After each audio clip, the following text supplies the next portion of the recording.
They think they know my story. Poor girl becomes billionaire. Modern Cinderella. The American dream. They're wrong. This isn't a fairy tale. It's a war story, and I won. My name is Ava Catherine Santos.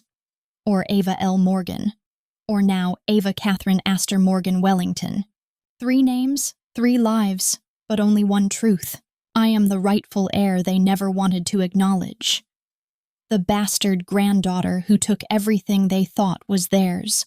And I'm not done yet.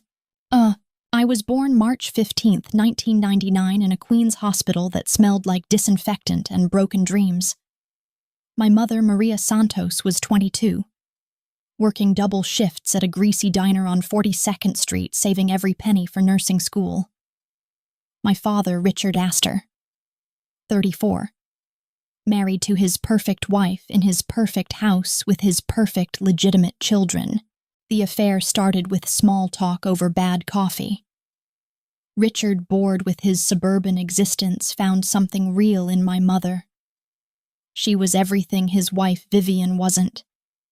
Genuine, hard-working, grateful for every small kindness. 8 months of stolen moments. 8 months of promises. 8 months of Richard telling my mother she was special, that he'd never felt this way before, that somehow they'd figure it out. Then Mom got pregnant. Are you sure it's mine? Those were his first words when she called him, crying so hard she could barely speak. That should have been her first clue about what kind of man she was dealing with. But she was young in love and believed in the fantasy he'd sold her.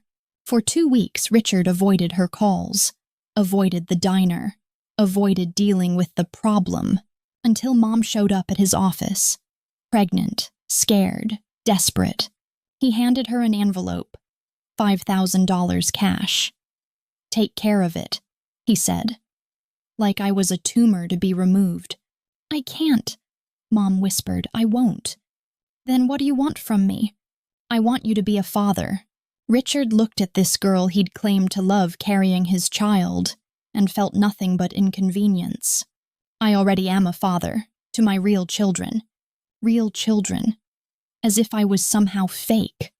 A knockoff. A mistake. Mom kept me. Worked 3 jobs through her pregnancy. Cleaned offices at night with her belly getting bigger and bigger. Richard told himself he was off the hook. That Mom would handle it. That he'd never have to think about it again. But babies don't stay hidden, especially when they have their father's eyes.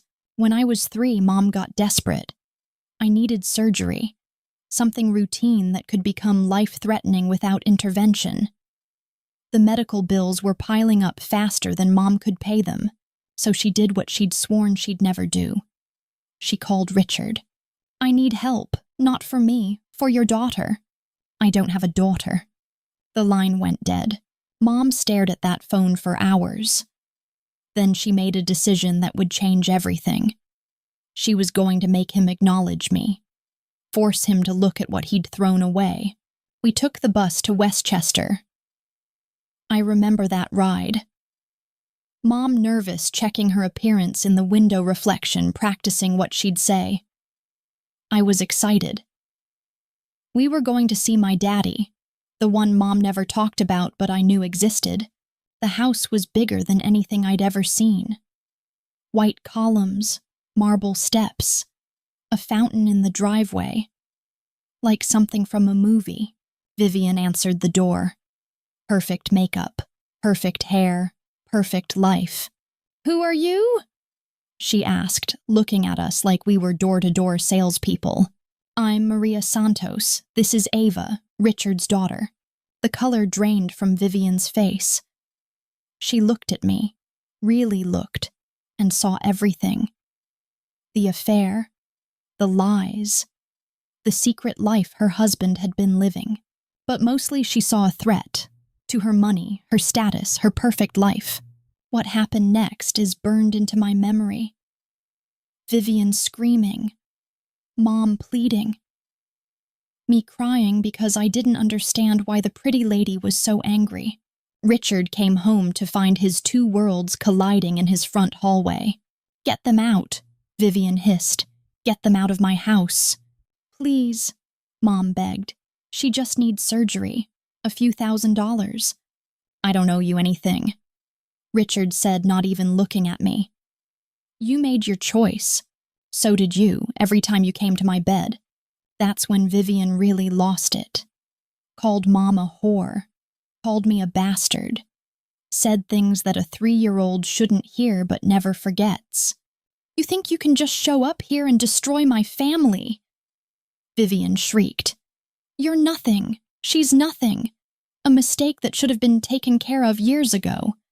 I didn't understand all the words, but I understood the tone, the hatred, the disgust. I was unwanted, unwelcome, a mistake. That was my first real education about the world, about power, about how the people with money get to decide who matters and who doesn't. We left that house with nothing but bruised pride and my mother's tears. But I learned something valuable that day. Someday I was going to make them all pay. Richard handled our little visit the way rich people handle problems, with lawyers and money and threats. Within a week, he had papers drawn up. Paid Mom $20,000 to sign away his parental rights, to promise she'd never contact the family again, to disappear. Mom took the money. Not because she wanted to, but because I needed that surgery, and $20,000 was more than she'd make in 2 years. "This doesn't mean you don't have a father," she told me later. "It just means he's not ready to be one." Even then she was protecting him, making excuses, believing he might change. I was smarter than that. Even at 3, I knew he'd made his choice. And it wasn't me. We moved to a different apartment. Smaller. Cheaper. Mom worked even more jobs. I learned to take care of myself early, to be grateful for every small thing, to never ask for too much. But strange things started happening. Anonymous donations that covered my school supplies. Mysterious scholarships that paid for art classes. Lucky breaks that came Mom's way. Better shifts, higher tips, unexpected opportunities. Mom thought it was charity, community support, divine intervention. I was more suspicious. Even as a kid, I knew luck didn't work that way. Someone was watching us, helping us, but who? The answer came when I was 7 in the form of birthday cards with no return address. Always signed "A Friend Who Cares." Always with exactly what I needed. Money for books, art supplies, a winter coat. I started studying those cards. The handwriting, the postmark, the paper quality. Expensive, elegant, not charity, something else. While I was playing detective, I was also excelling. Straight A's, perfect attendance. Teachers said I was gifted, special, had potential. But potential for what I was, a poor kid from Queens, bastard daughter of a waitress. What kind of future was I supposed to have? That's when I started reading. Everything I could get my hands on. Business magazines, biographies of successful people, stories about kids who'd overcome impossible odds. I was looking for a roadmap, a way out, a way up, and slowly a plan began to form. When I was 10, Mom started talking about our guardian angel. Someone was paying for my private school tuition. Someone had arranged for her to get a better job at a law firm. Someone was making our lives possible. "Who do you think it is?" I asked. "I don't know, baby. But whoever it is, they must really care about us." I had my suspicions, but I kept them to myself. The truth came when I was 16. Mom had been working herself to death for years. 4 jobs, night shifts, weekend doubles. Her body finally said enough. She collapsed at work. Exhaustion. Stress. Years of carrying the weight of the world on her shoulders. I found her unconscious in our apartment. Called 911. rode in the ambulance, sat by her bedside for 3 days, terrified I was going to lose the only person who'd ever loved me. That's when she appeared, tall, elegant, silver hair perfectly styled, wearing a suit that probably cost more than our rent. She walked into that hospital room like she owned it, which, as I found out later, she kind of did. The Astor Foundation had built the new wing. "Are you Ava Santos?" she asked. I looked up with eyes that I'd been told looked just like my father's. "Yes. Who are you?" "I'm Catherine Astor, and I think it's time we met. 6 hours. That's how long our first conversation lasted. She told me everything. About finding out I existed when I was 7. About trying to help directly and being rejected by Mom. About 17 years of watching me from a distance, orchestrating every lucky break we'd ever received. I cried, got angry, asked why she'd waited so long. I was scared, she admitted. Scared of what it would do to the family. To you? What about what it did to my mother? She was right. Catherine had been selfish, protecting her family's reputation while we struggled. "I can't change the past," she said, "but I can change the future." "How?" "College, graduate school, whatever you want. I'll pay for it." I stared at this woman who'd just upended everything I thought I knew about my life. My mysterious guardian angel was my grandmother. The family that had rejected me had been secretly supporting me. Why, I asked. "Because you're my granddaughter, and I've wasted enough time pretending you're not." But I surprised her. I didn't want handouts. I wanted something else. "I don't want your money," I said. "I want to earn it." "What do you mean?" "Teach me, train me, show me how to be an Astor." She paused. "And when you're ready..." "When I'm ready, I want to take what should have been mine all along." I saw something change in her eyes. Recognition, pride, maybe a little fear. This 16-year-old girl had just outlined a plan for revenge that was both brilliant and terrifying. "Are you sure about this?" "I've never been more sure of anything in my life." Catherine didn't just teach me the business. She taught me about power, how to read people, how to find their weaknesses, how to make them want to give you what you need. "Business isn't about being nice," she told me. "It's about being effective." "What's the difference?" "Nice people ask for what they want. Effective people make others want to give it to them." The lessons started immediately.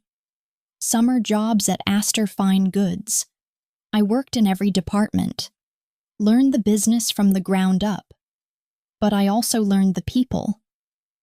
Who was loyal, who was ambitious, who could be bought, who could be threatened. I was brilliant at it, had this natural ability to see solutions that others missed. But more than that, I was hungry, driven by 17 years of rejection and poverty. The family had no idea who I really was. They just saw this smart, attractive girl who was oddly close to Catherine. Some assumed I was her protégé. Others thought I might be sleeping with someone important. Nobody suspected the truth. Richard was particularly oblivious. He'd ask about my background, where I came from, what my story was. "She reminds me of myself at that age," Catherine would tell him. Ambitious, determined. He never suspected, even when I was standing right in front of him, even when I had his eyes, even when I smiled the same way he did when he was plotting something. Sometimes I thought he'd blocked it out. The affair, the pregnancy, the daughter he'd abandoned. Or maybe he just didn't want to see what was right in front of him. But I was learning, watching, waiting. Catherine taught me patience. "Revenge isn't about being right," she said. "It's about being smart." The lesson came when I was 21. I'd been working on a project with Sarah, one of the legitimate grandchildren. A new product line that could revolutionize the business. I'd done all the work, Research, design, marketing, everything. But when it came time to present to the board, Sarah took all the credit. Didn't mention my contributions. Made it seem like the ideas were hers. The board approved the project, gave Sarah a promotion, a raise, recognition. I was furious, wanted to expose her, to fight for what was mine. "Don't," Catherine said. "Why not?" "Because this is a gift. Sarah just showed you who she really is." Over the next 6 months, I quietly documented everything. Every idea Sarah stole, every mistake she made, every lie she told. When she tried to take credit for another employee's work, I was ready. I didn't go to the board. I went to the employee, helped them build a case, provided evidence. Sarah was demoted, humiliated, lost credibility with everyone. And I learned the most important lesson of all. Revenge is a dish best served when you control the kitchen. By 23, I wasn't just skilled, I was dangerous. I'd learned to smile while calculating, to compliment while plotting, to make people feel safe while deciding how to destroy them. I'd learned to be an aster, not the kind who inherited power, the kind who took it. But Catherine had bigger plans. She was getting older, sicker, and she knew the family would never accept me as her heir. Not openly. So we got creative. The transformation of Ava Santos into Ava L. Morgan was like watching a butterfly emerge from a cocoon. Except this butterfly had fangs. We started with the basics. New social security number. New credit history. Fake college transcripts from Harvard Business School. Employment history at 3 different investment firms. But the real work was psychological, teaching me to become someone else entirely. "You're not Maria's daughter anymore," Catherine told me. "You're not the girl from Queens who worked 3 jobs to pay for college. You're old money, East Coast elite. You've never worried about rent or groceries or whether the heat will get turned off." The specialists came in waves, a voice coach to soften my Queens accent, a stylist to teach me about understated luxury, an etiquette expert to perfect my table manners. "Remember," Catherine said, "rich people don't try to look rich. They just are." I absorbed it all. But more than that, I enjoyed it. The clothes, the confidence, the way people responded to me when I walked into a room. We created photo albums, fake family vacations to Martha's Vineyard, graduation pictures from schools I'd never attended, holiday parties with people I'd never met. The actors Catherine hired were good, really good. Former colleagues who could back up my story. References who'd swear they'd worked with me for years. But the most important part was me. I had to believe I was Ava Morgan. Had to inhabit the character completely. And I did, better than Catherine ever expected. The first test came at a charity gala. High society event. All the right people. Perfect opportunity to establish my new identity. I walked in wearing a dress that cost more than most people's cars. Diamond earrings that caught the light just so. Perfect makeup that looked effortless but had taken 2 hours to achieve. I worked the room like a pro. Charming investors. Dropping subtle hints about my firm's success. Making connections that would matter later. Nobody suspected a thing. I was just another wealthy, well-connected woman with too much money and too much time. But I watched them that night. Really watched them. These people who'd never known want. Never faced real consequence. Never had to fight for anything. They were soft, complacent, vulnerable, and I was about to become their worst nightmare. The preparation took 18 months. Every detail had to be perfect. Every story had to be bulletproof. We rehearsed my pitch hundreds of times. Catherine would play different board members, ask difficult questions, challenge my assumptions. I never broke character, never slipped, never showed the slightest hint of uncertainty. "Tell me about your background," she'd say, playing the role of skeptical investor. Harvard Business School class of 2018, summa cum laude. Spent 3 years at Goldman Sachs before starting my own firm. We specialize in sustainable luxury brands. Smooth, confident, completely believable. But I wasn't just preparing for the board meeting. I was preparing for war. I studied every member of the Astor family. Their weaknesses, their fears, their pressure points. Matthew's drug problem, Sarah's shopping addiction, Richard's alcoholism, Vivian's affairs. Yes, affairs. Plural. Turns out the woman who'd called me a bastard was cheating on her husband with half the country club. Catherine had been collecting information for years. Financial records, medical records, legal documents, police reports. Knowledge is power, she taught me, but applied knowledge is weapon. I was building an arsenal, not of guns or bombs, but of secrets and leverage. The kind of weapons that destroy lives without leaving fingerprints. The night before the board meeting, Catherine asked me one last time if I was ready. I've been ready since I was 3 years old, I said. Since the day your son threw me out of his house. There was something cold in my voice, something that hadn't been there before. Ava, remember why we're doing this. It's about justice, not revenge. I looked at her with those eyes. Richard's eyes. But there was nothing of Richard in them now. What's the difference? When Catherine announced the sale, the family freaked out exactly as I'd predicted. Richard couldn't believe she wasn't just passing the company down to him. Vivian accused her of having dementia. Matthew and Sarah hired lawyers to challenge her mental competency, but Catherine had covered every base. Had 3 different doctors certify that she was of sound mind. The sale was completely legal and ironclad.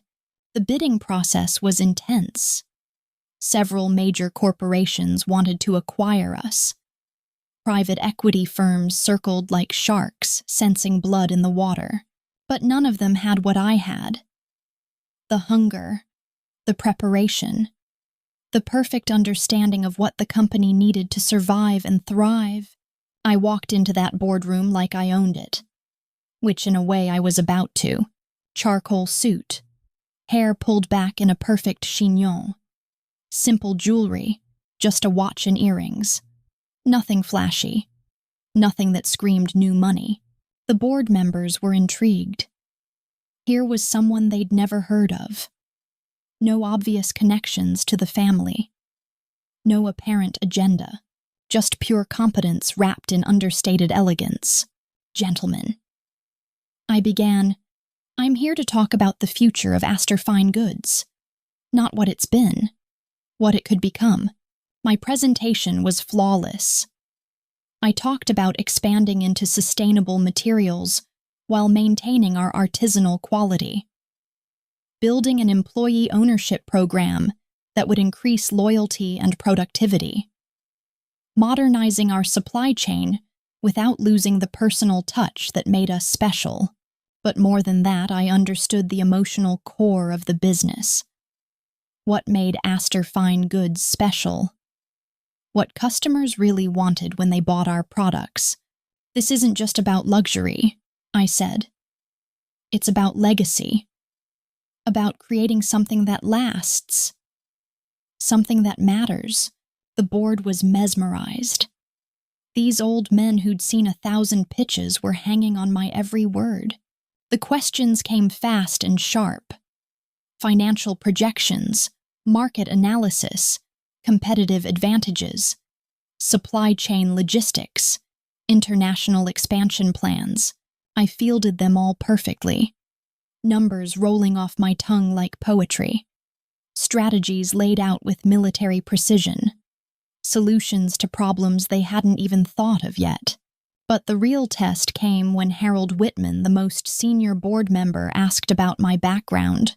Ms. Morgan, your firm is relatively new. What makes you think you can handle a company this size? Without missing a beat, I smiled. The smile I'd learned from Catherine. Confident without being arrogant. Warm without being weak. Mr. Whitman, I've been preparing for this opportunity my entire life. Everything I've done, every challenge I've faced, every lesson I've learned has led to this moment. It wasn't a lie, just not the truth they thought they were hearing. The vote was unanimous. Ava L. Morgan would be the new owner of Astor Fine Goods. I shook hands with each board member, gracious, professional, giving nothing away, but inside I was screaming with triumph. Not just over the board, over the family, over everyone who'd ever dismissed me, over the man who'd called me a mistake 22 years ago. The family found out through the press release. I was at home, my new penthouse apartment that Catherine had helped me buy, sipping champagne and watching the news coverage. My phone was buzzing constantly. Social media was exploding. Business reporters were calling me the mysterious mogul who came out of nowhere. If they only knew, Catherine called a family meeting for Sunday night, told them all to come to the house. Everyone, no exceptions. They showed up looking like they were attending a funeral. Richard was pacing like a caged animal. Vivian was dabbing her eyes with a tissue playing the grieving widow. Matthew looked stoned as usual. Sarah was live streaming the whole thing on Instagram, probably hoping for viral sympathy. Perfect. I wanted them all here, all together, all vulnerable. Catherine waited until they were all seated in the living room, where I'd been rejected 22 years earlier. Then she walked to the front door. I'd like you all to meet someone. I walked in wearing jeans and a sweater, my hair down, minimal makeup. Looking like myself for the first time in months. The family stared at me like I was an alien who'd just landed in their midst. Everyone, Catherine said, "Meet Ava Morgan, your new boss." Richard was the first to find his voice. "Look, Miss Morgan, I appreciate you coming here, but this is a family matter. It's not Miss Morgan." I interrupted, my voice calm and steady. "It's Ava Santos. Catherine after my grandmother." The silence was deafening. You could hear the grandfather clock ticking in the corner. The ice settling in someone's drink. The sound of 25 years of lies crumbling. Vivian's wine glass hit the floor, shattering into 1,000 pieces. "What did you just say?" Richard's voice was barely a whisper. "I said my name is Ava Santos. And before you ask, yes, I'm your daughter. The bastard you paid to disappear." The explosion was immediate. Everyone talking at once. Vivian hyperventilating. Matthew dropping his phone. Sarah actually stopping her live stream for the first time in her adult life. But Richard, he just sat there, staring at me, like he was seeing a ghost. "That's impossible," he said finally. "You're too young, too successful, too what, Dad? Too good to be your bastard daughter." The word hung in the air like a curse. Bastard. The thing they'd all been thinking, but nobody had dared to say. "This is insane!" Vivian shrieked. "Catherine, you're being manipulated. This girl is a fraud." "The only fraud here," Catherine said, "was pretending she didn't exist for 25 years. She's not family." Sarah spat. "She's just some opportunist trying to steal our inheritance." I laughed. Actually laughed. The sound echoed in that perfect room with its perfect furniture and perfect lies. Your inheritance. What did you do to earn it? What did any of you do except get lucky in the genetic lottery? That's when Catherine dropped the real bombshell. "Actually," she said, standing up with the authority of someone who'd never been denied anything in her life, "she's more than your boss. As of today, she controls 60% of your trust funds." The silence that followed was absolute. Not even the clock seemed to be ticking. "What the hell does that mean?" Matthew asked, his stoned confusion giving way to genuine panic. "It means," I said, my voice perfectly calm, "that you work for me now. All of you." What they didn't know was that Catherine and I had been planning this for months. Had her lawyers restructure the family trusts, moved assets around, created new entities. The house they were sitting in, I owned it now. The cars in the driveway, mine. The credit cards they used for their shopping sprees and cocaine habits, I could cancel them with a phone call. The comfortable life they'd always taken for granted, it was mine to give or take away. What does this mean for us? Richard asked. His voice was small, defeated. The voice of a man who'd just realized he'd lost everything. It means you have a choice, I told them. You can accept the new reality and learn to live with it, or you can fight me and lose everything. The terms were brutal. Matthew would work in the warehouse. Sarah would handle customer service. Richard would report to the CFO, all starting at the bottom, like I had. 6 months later, the family was adapting. They didn't have a choice. The company flourished under my leadership. Revenue up 40%. Employee satisfaction through the roof. We became a model for sustainable practices. But I wasn't just running a business, I was building an empire, quietly acquiring competitors, small firms, family businesses, using the Astor name they'd never let me have. The real genius was how I handled the press. Instead of hiding my background, I embraced it, turned it into a strength.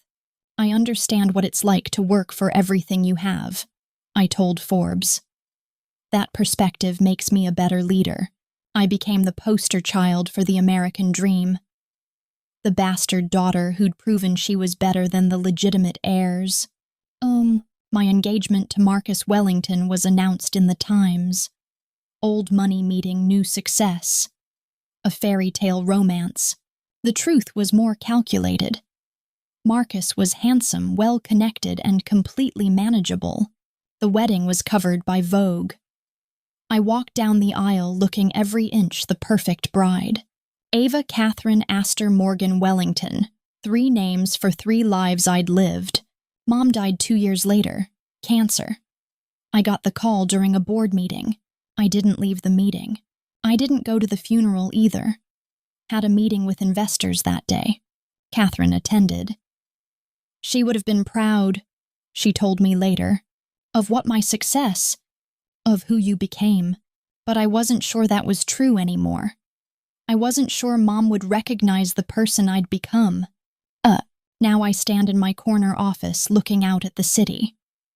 At all the people below, completely unaware that their fates might depend on decisions I make in this room. I've become everything the family always was. Entitled ruthless, convinced of my own superiority. The only difference is that I earned it. But sometimes in the quiet moments between meetings, I catch myself wondering if this is what victory was supposed to feel like. Catherine watches me with growing unease. She created me, shaped me, gave me the tools and motivation. But she's not sure she can control me anymore. Do you ever regret it? She asked recently. I considered the question. There was a version of my story where I'd accepted Catherine's help gracefully. Gone to college on her dime. Been grateful for whatever crumbs they threw my way. But that version of me would still be powerless. Still be dependent on their goodwill. No, I told her, I don't regret it. Even knowing what it's cost you. I thought about Mom's funeral. About the friends I'd lost. About the parts of myself I'd had to kill to become who I needed to be. Power always has a price, I said. The question is whether you're willing to pay it. I am Ava Catherine Astor, the granddaughter who was never supposed to exist, the bastard who became the heir, the rejected daughter who took everything they thought was theirs. I have 3 names now, 3 identities, 3 lives I've lived. But as I sit here in this office that was once Catherine's wearing clothes that cost more than my mother made in a year, controlling the lives of people who once threw me away like garbage, I find myself asking the same question that has haunted me since I was 3 years old. standing in that marble foyer, watching my father choose his real family over me. Who am I really? Am I Ava Santos, the bastard daughter who learned to hate in a hospital waiting room? Am I Ava Morgan, the calculated lie who fooled an entire board of directors? Or am I Ava Astor, the rightful heir who finally claimed what was always mine? Maybe I'm all three. Maybe I'm none of them. Maybe the little girl who cried in that marble foyer is gone forever, replaced by someone who can destroy lives without losing sleep. Or maybe she's still in here somewhere, that scared 3-year-old who just wanted her daddy to choose her. I've won everything I ever wanted. The company, the money, the power, the family's fear and respect. So why do I still feel like I'm standing in that foyer waiting for someone to tell me I belong?